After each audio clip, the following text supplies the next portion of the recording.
ఒప్పించాడు, ఎంత ధైర్యం ఉంటే చేశాడు, వాళ్ళు చెప్పినప్పుడు ఆ పాయింట్ వాళ్ళకి చెప్పినప్పుడు వాళ్ళు ఏమన్నారు, ఇవన్నీ ఉంటాయి కదా. అట్లా మనకు నాకు తెలిసి మన ప్రేక్షకులకు కూడా ఒక డౌట్ ఉంది.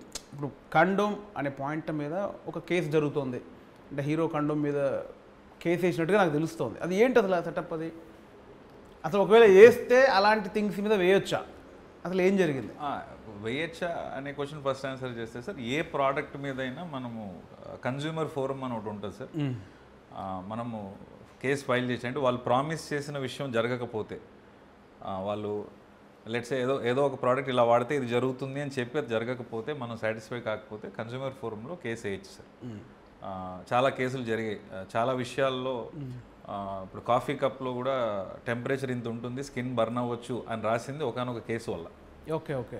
ఎక్కడో వేరే కంట్రీలో ఒక ఆవిడ కాఫీ తీసుకుని పెద్ద ఆవిడ కార్ రివర్స్ చేస్తూ కాల్ మీద పడి స్కిన్ బర్న్ అయిపోయింది. ఆవిడ కేసు వేసారు. ఓకే.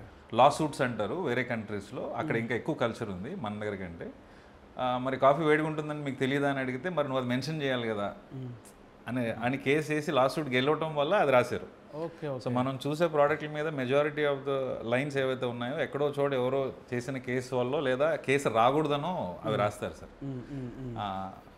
మనం కూడా చాలా సింపుల్ సైకాలజీ సార్. మనం వీధి చివర మిర్చి బండి వెళ్ళి ప్లేట్ బజ్జీ కొనుక్కుని అది వేడిగా లేకపోయినా మన పాసిన ముందు ప్లేట్ మార్చమనో డబ్బులు ఇవ్వమని అడుగుతాం కదా. సో ఇది కూడా అంతే సార్. సో ఆ పాయింట్ మీద మనకి మంచి డిస్కషన్ ఉంటుంది సినిమాలో, చాలా మంచి డిస్కషన్ సార్. అంటే కండోమ్ మీద కేసు వేసిన పాయింట్ మీద. అవును సార్, అవును సార్. యాక్చువల్గా కాండమ్ మీద కేసు అనేది మెయిన్ కాన్సెప్ట్ కాదు సార్. ఎందుకు వాడు కేసు దాకా వెళ్ళాడు, వాడికున్న ఇష్యూ ఏంటి అనేది main cinema sir. Okay okay.